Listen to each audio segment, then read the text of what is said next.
नमस्कार, आप देख रहे हैं सी न्यूज भारत। मैं हूं आपके साथ स्नेहा सिंह। वक्त हो गया है अलीगढ़ न्यूज बुलेटिन का। इस बुलेटिन में हम जानेंगे कि जनपद में बुजुर्ग महिला बाबू की कैसे बिगड़ी तबीयत, कौन हुआ निर्विरोध निर्वाचित और जनपद में किसने शुरू किया प्रदर्शन। ऐसी तमाम खबरों पर विस्तार से करेंगे चर्चा। तो चलिए शुरू करते हैं खबरों का सिलसिला। अलीगढ़ के मलखान सिंह जिला अस्पताल में जब हंगामा हो गया तब सीएमएस और अस्पताल के सभी बाबू आमने सामने आ गए। एक बुजुर्ग बाबू मीना कुमारी की सीएमएस की डांट फटकार के चलते तबीयत बिगड़ गई, जिसके बाद वह बेहोश हो गई। सूचना पर पहुंचे अस्पताल के सभी बाबू ने सीएमएस का घेराव कर जमकर हंगामा काटा। वहीं महिला बाबू को अस्पताल के वार्ड नंबर 22 में एडमिट करा दिया गया है। हंगामा इतना बढ़ गया है कि सीएमएस भी सभी बाबू के बीच गिरता देख परेशान हो गया और बेड पर उन्हें लेटना पड़ गया। उनकी भी हालत खराब हो गई। महिला बाबू मीना कुमारी का कहना है कि वो कुछ पेपर लेकर अस्पताल के सीएमएस डॉक्टर रामकिशन कैंप कार्यालय में साइन कराने गई थी। वहां सीएमएस डॉक्टर रामकिशन द्वारा तेज आवाज में फटकार मारते हुए बात करने पर महिला बाबू की तबीयत बिगड़ने लगी। अपनी तबीयत खराब बताने के बावजूद भी सीएमएस डॉक्टर रामकिशन नहीं रुके और महिला बाबू मीना कुमारी वहीं पर बेहोश होकर जमीन पर गिर गई। ये घटना अस्पताल में पहली बार नहीं है, ऐसा पहले भी घटित हो चुकी है। सूचना मिलने के बाद हॉस्पिटल में हंगामा खड़ा हो गया। सभी बाबू मिलकर सीएमएस के विरुद्ध डीएम से शिकायत करने की बात कर रहे हैं। वहीं कार्रवाई नहीं हुई तो जिला मलखान सिंह अस्पताल में धरना प्रदर्शन किया जाएगा, जिसकी जिम्मेदारी शासन और प्रशासन की होगी, ऐसा भी सभी कार्यकर्ताओं का कहना है।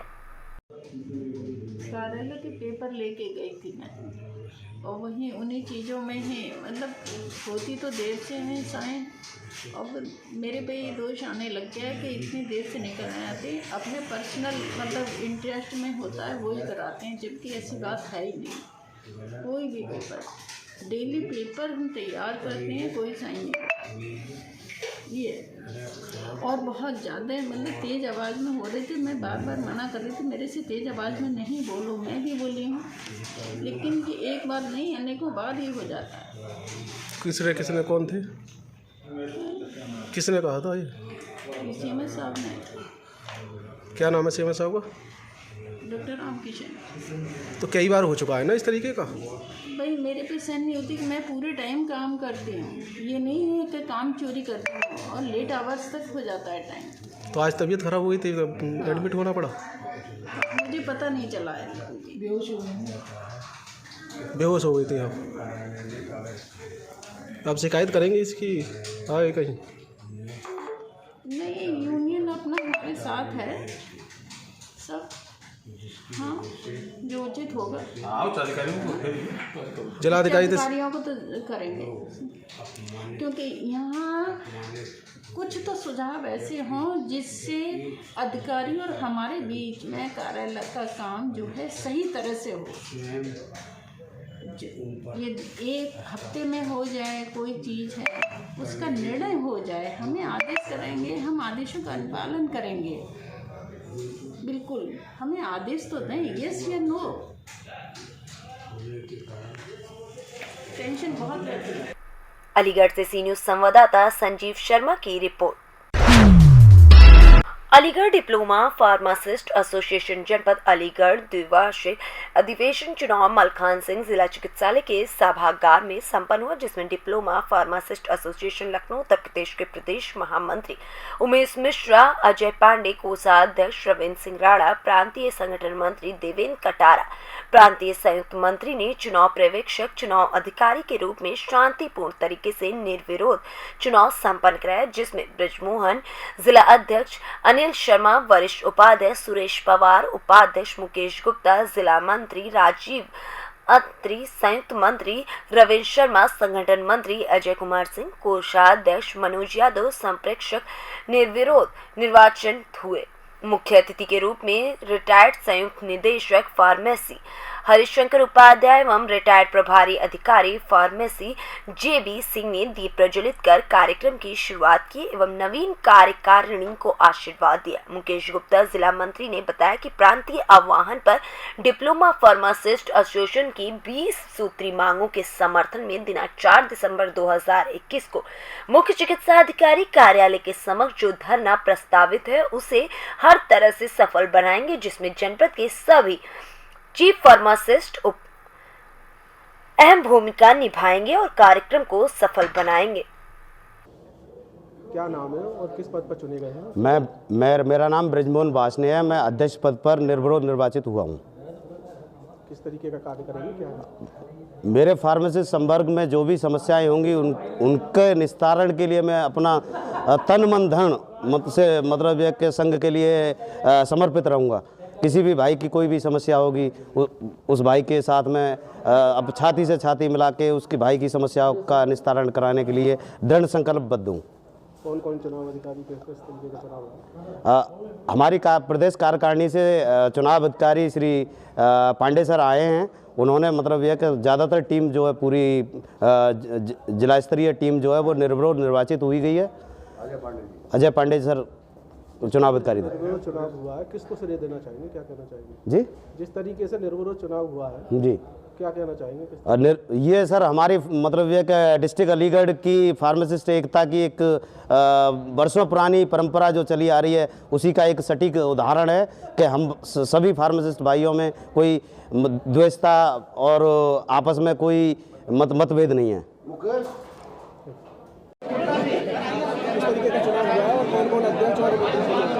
ये हमारा जिला शाखा अलीगढ़ का चुनाव हुआ है, जिसमें 8 हमारे संगठन में संवैधानिक रूप से 8 पद हैं, जिसमें अध्यक्ष पद पे ब्रिजमोहन बासड़े जी, वरिष्ठ उपाध्यक्ष पद पे अनिल शर्मा जी, उपाध्यक्ष पद पे सुरेश पवार जी, जिला मंत्री पद पे मुकेश गुप्ता जी, संगठन मंत्री पे रविंदर शर्मा जी, संयुक्त मंत्री पे राजू अत्री जी, कोषाध्यक्ष पे अजय सिंह, संप्रेक्षक पद पे मनोज यादव जी निर्विरोध निर्वाचित हुए हैं। और इसके लिए मैं जिला शाखा जनपद शाखा अलीगढ़ के सभी सदस्यों को और सभी निर्वाचित पदाधिकारियों को बहुत बहुत बधाई देता हूं और धन्यवाद देता हूं।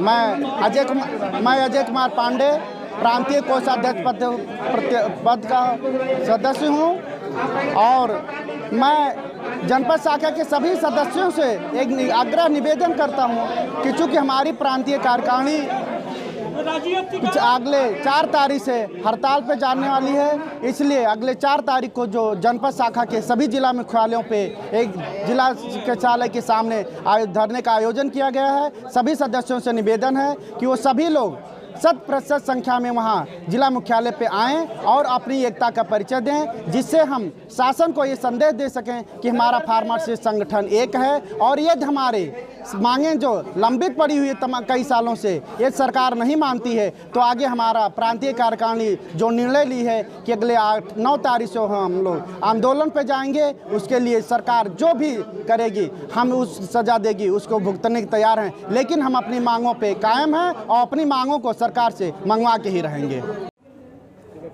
कहना चाहेंगे, किस तरीके का इलेक्शन रहा? डिप्लोमा फार्मासिस्ट एसोसिएशन जनपद अलीगढ़ का कार्यकाल पूरा हो चुका था और उसमें ये चुनाव होना था, तो उसमें हमने 30 नवंबर का चुनाव प्रस्तावित, हमारी जो कमेटी थी उसमें हमने 30 नवंबर का चुनाव प्रस्तावित किया था। तो उसमें आज ये चुनाव प्रांतीय पर्यवेक्षक हमारे अजय पांडे जी और प्रांतीय महामंत्री जी उमेश मिश्रा जी, संगठन मंत्री प्रांतीय हमारे RS राणा जी और देवेंद्र कटारा जी, उनके उसमें ये शांतिपूर्ण निर्विरोध संपन्न हुआ, जिसमें मुझे जो है तीसरी बार जो है जिला मंत्री के रूप में निर्वाचित किया गया है। उसको मैं अपने सभी साथियों को बधाई देता हूं। और साथ ही हमारा जो 20 सूत्रीय मांगों को लेकर, जिसमें हमारी वेतन उच्चीकरण के लिए है और हमारी जो मांगे हैं वो उसके लिए जो अभी तक है जो प्रभार भत्ता हमें दिया जाता था PSC पे 75 रुपये दिया जाता है, जो कि काफ़ी मतलब 20 साल पुराना दिया जाता है, उसके लिए हमारी मांग है 750 रुपये में दिया जाए, वेतन उच्चीकरण किया जाए तो उसमें हमारा 4 दिसंबर से प्रांतीय आह्वान पर धरना है और उसमें हमें हर स्तर से हर तरह से उसको सफल बनाना है, जिसमें पहले चरण में जो 4 दिसंबर को मुख्य चिकित्सा अधिकारी महोदय के ऑफिस के सामने धरना दिया जाएगा। उसके बाद काला फीता बांधकर 2 घंटे का कार्य बहिष्कार। उसके बाद भी हमारी मांगें पूरी नहीं होती हैं तो हमें जो है अनिश्चितकालीन हड़ताल पर जाना पड़ेगा। तो ये हमारा मेन गाड़ी में आज सदस्य चुने गए कौन कौन था? उसमें हमारे जो ब्रजमोहन हैं वो वासनीय जिलाध्यक्ष चुने गए हैं। वरिष्ठ उपाध्यक्ष पे अनिल शर्मा जी हैं और आपके उपाध्यक्ष के पद पर सुरेश पवार साहब हैं। जिला मंत्री मुकेश गुप्ता जी को चुना गया है और साथ ही संयुक्त मंत्री उसके लिए आपके राजीव अत्री जी को चुना गया है। संगठन मंत्री पे रविंद्र शर्मा जी हैं और कोषाध्यक्ष अजय कुमार हैं। साथ ही हमारे जो संप्रेक्षक जो 8वां मुख्य पद होता है उसके लिए हमें मोहनलाल गौतम से मनोज यादव जी को लिया गया है। अलीगढ़ से सी न्यूज़ संवाददाता संजीव शर्मा की रिपोर्ट। अलीगढ़ आरटीओ प्रशासन केडी सिंह गौड़ ने बताया कि अब उत्तर प्रदेश के किसी भी जिले से वाहन खरीदने पर मालिक के आधार कार्ड पर अंकित गृह जनपद के पते के आधार पर ही वाहन नंबर जारी किया जाएगा। अगर वीआईपी नंबर लेने की सोच रहे हैं तो परिवहन विभाग की वेबसाइट पर पहले ऑनलाइन आवेदन करना होगा, क्योंकि वाहन खरीदने के बाद वीआईपी नंबर जारी नहीं होगा। ये नियम जल्द ही नई पंजीयन व्यवस्था के तहत लागू हो जाएगा। उन्नाव जिले में इन दिनों वाहन पंजीयन के लिए पायलट प्रोजेक्ट चल रहा है, जिसके आधार पर आईटीओ की जगह अब डीलर ही वाहनों के नंबर जारी कर रहे हैं। इस प्रोजेक्ट के सकारात्मक परिणाम मिले हैं, इसलिए ये पूरे प्रदेश में लागू होगा। इससे पहले परिवहन विभाग के अधिकारी डीलरों को इस प्रक्रिया का प्रशिक्षण दे रहे हैं। नई व्यवस्था के तहत आरटीओ दफ्तर में जारी होने वाले नंबर आउट डीलर के हाथ से ही मिलेंगे। वाहन निर्माता कंपनी अपने वाहनों का डेटा ऑनलाइन पोर्टल पर फीड करते ही ग्राहक शोरूम पर वाहन खरीदने जाएंगे तो डीलर वाहनों को डेटा ऑनलाइन ग्राहक को दे सकेगा। इसके बाद ग्राहक के आधार नंबर को दर्ज करते ही ओटीपी जनरेट होगा। आधार कार्ड के पते के आधार पर ग्राहक को मूल जनपद का पंजीयन नंबर जारी हो जाएगा। अगर वीआईपी नंबर लेना है तो इसके लिए परिवहन विभाग की वेबसाइट पर फैंसी नंबर के लिए आवेदन करना होगा। अगर वाहन खरीद लिया तो ऑटोमेटिक जनरेट होने वाला नंबर मिलेगा। बाद में इसके बाद वीआईपी नंबर नहीं दिया जा सकता। इसके अलावा अन्य प्रदेश में वाहन ले जाना है तो अस्थायी नंबर लेकर जाना होगा। नए वाहन खरीदने पर किस तरीके की वाहन स्वामी को क्या मिलने वाला, क्या किस तरीके का रहेगा?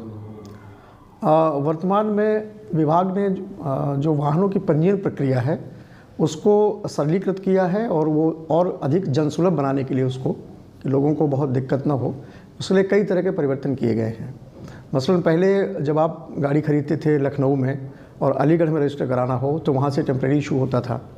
अब इस बाध्यता को ख़त्म कर दिया गया है। गाड़ी कोई भी आदमी कहीं से भी खरीद सकता है और उसका रजिस्ट्रेशन उसके ज़िले में हो जाएगा।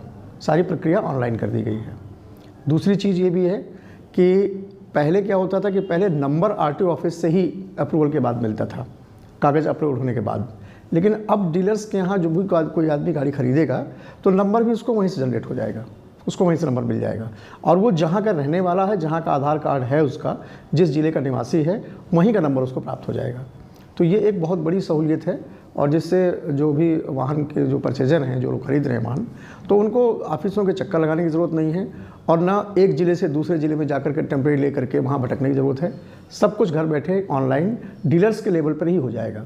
तो इस पूरी प्रक्रिया में डीलर्स को और अधिक जिम्मेदार बनाया गया है और इसीलिए अभी एक प्रशिक्षण का पूरा चेन जो एक श्रृंखला जो चली है उसमें हमारे यहाँ भी 26 तारीख को अलीगढ़ में ये प्रशिक्षण मुख्यालय से दिया गया, जिसमें सारे डीलर्स उपस्थित थे, हमारे सारे अधिकारी और तकनीकी अधिकारी उपस्थित थे।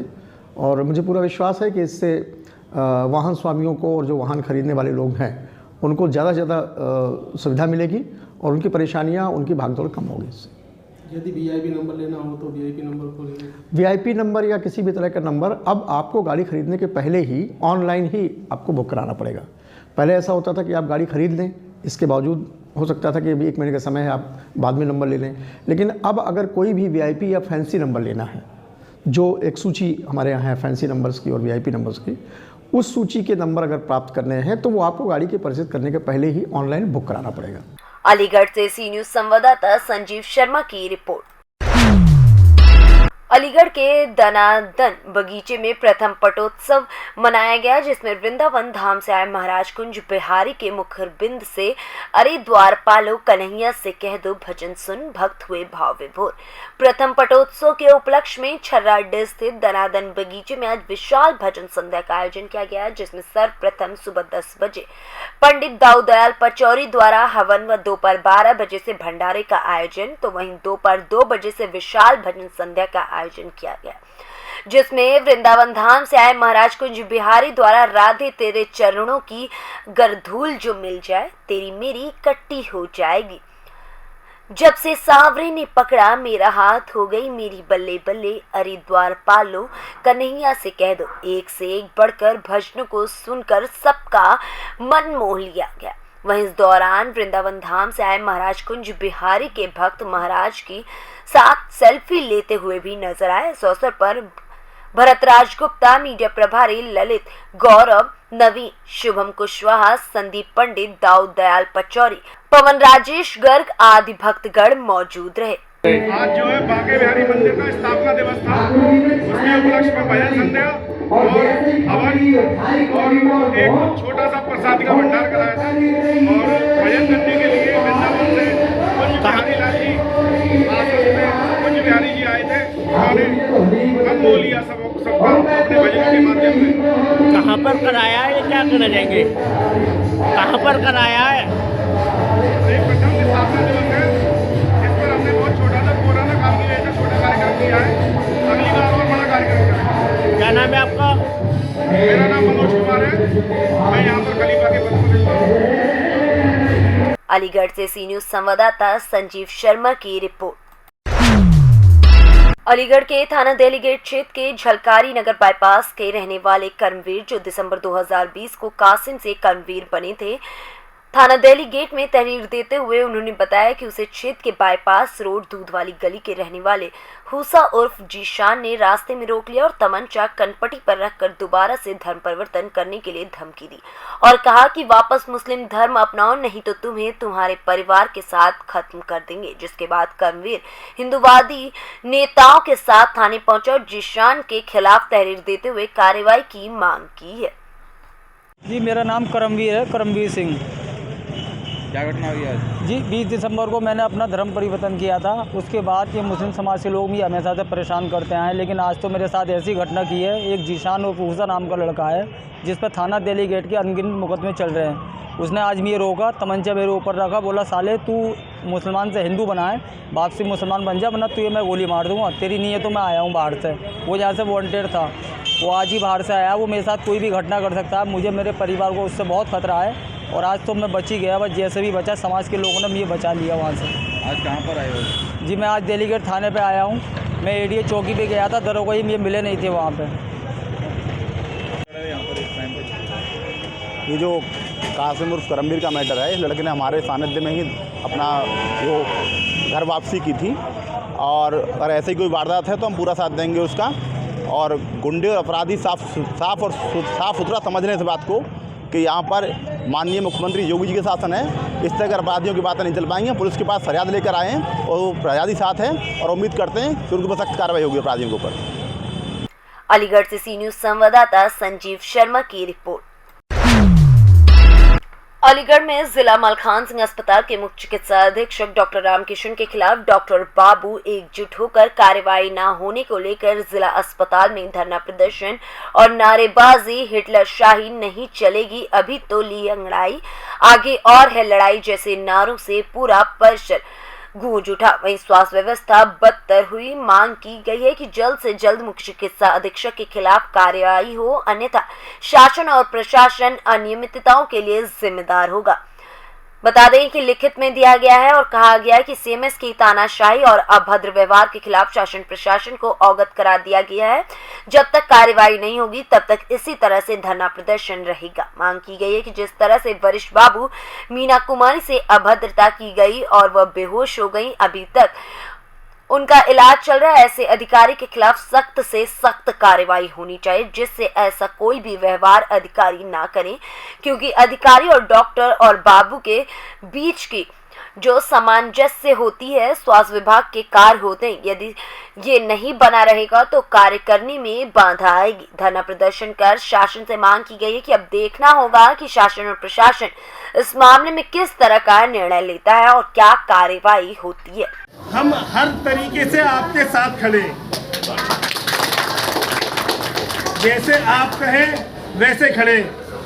भूख हड़ताल से लेके रोड मार्च तक, अगर पैदल रास्ते पे अगर कट कर जाना पड़े वहाँ तक, जहाँ तक आप चाहें वहाँ तक, हर चौराहे पे हम आपके साथ खड़े और समस्त चतुष्कोणीय संवर्ग आपका साथ देने को तत्पर है।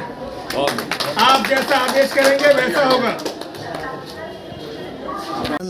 क्या कहें जाएंगे इसको लेकर के?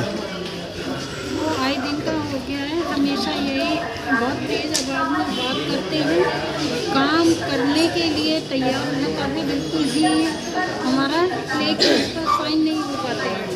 टालम टोल ज़्यादा रहती है और आरोप हम पर ही लगाते हैं, बड़ी तेज आवाज़ में करते हैं बात, जिससे बहुत ही ज़्यादा मानसिक तनाव रहता है। आए दिन का हो गया है, कितना भी रिक्वेस्ट कर लो, आज कुछ भी कर लो उनसे, लेकिन वो मानने को तैयार ही नहीं होते। हर चीज़ में कमी निकालना, अरे भाई उन्हें कोई काम नहीं करना है तो कम से कम टिप्पणी तो अंकित करें किसी चीज़ पर। ये सब लोग कि हम तो अधिकारी के अधीन हैं, वो जैसा कहेंगे, लेकिन मेंशन होना चाहिए हर चीज़ के लिए। जो कहें कहीं बात बदल देते हैं अपनी, यदि हम फिर हमारे ऊपर आरोप लगाते हैं कि इन्होंने नहीं रखा, ये क्या तरीका है?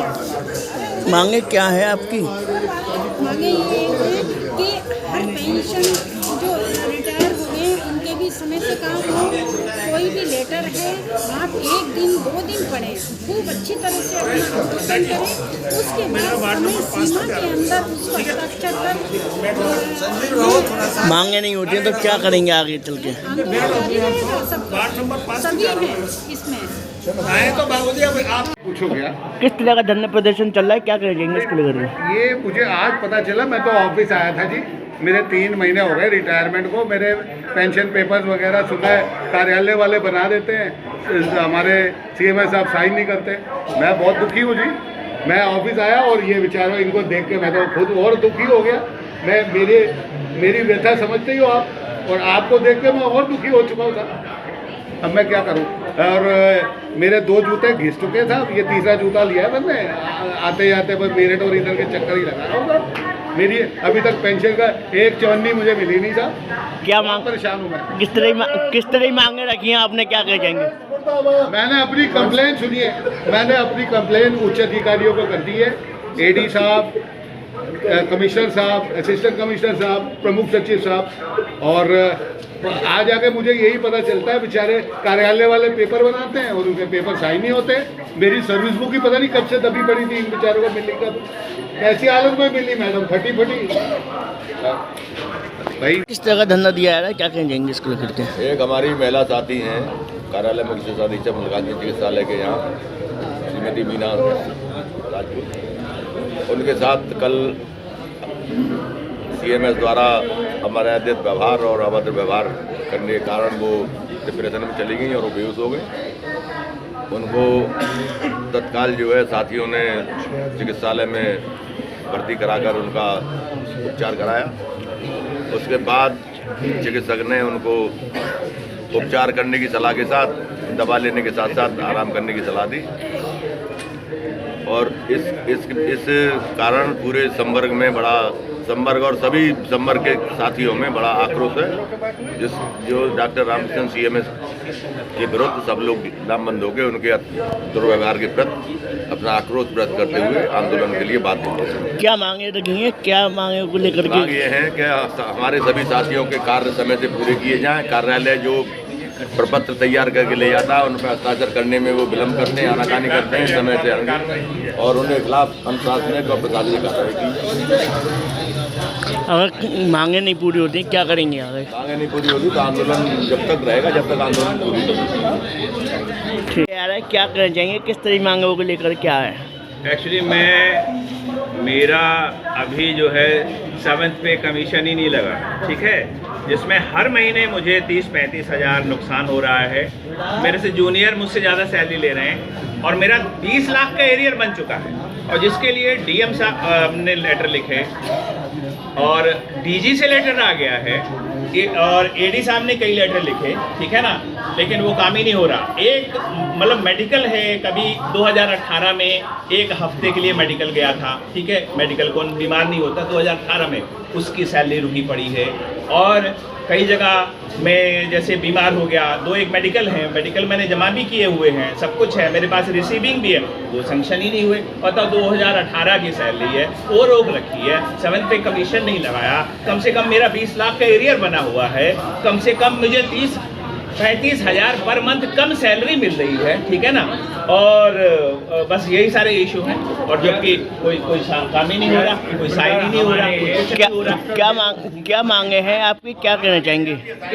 क्या मांगे हैं आपकी, क्या मांगे? क्या हमको हमारा ये एरियर मिल जाए, 20 लाख जो बचा हुआ एरियर मिल जाए, ठीक है, और जो हमारी सैलरी कम मिल रही है करीब 30-35 हज़ार रुपये, वो मिल जाए मुझे, ठीक है ना, हमारी छुट्टी सैंक्शन हो जाए, ठीक है ना, ये सारी चीज़ें, ठीक है ना, वो नहीं हो पा रही हैं। अलीगढ़ से सी न्यूज़ संवाददाता संजीव शर्मा की रिपोर्ट। फिलहाल अलीगढ़ न्यूज़ बुलेटिन में बस इतना ही। देश विदेश की ऐसी तमाम खबरों को देखने के लिए बने रहें सी न्यूज़ भारत के साथ।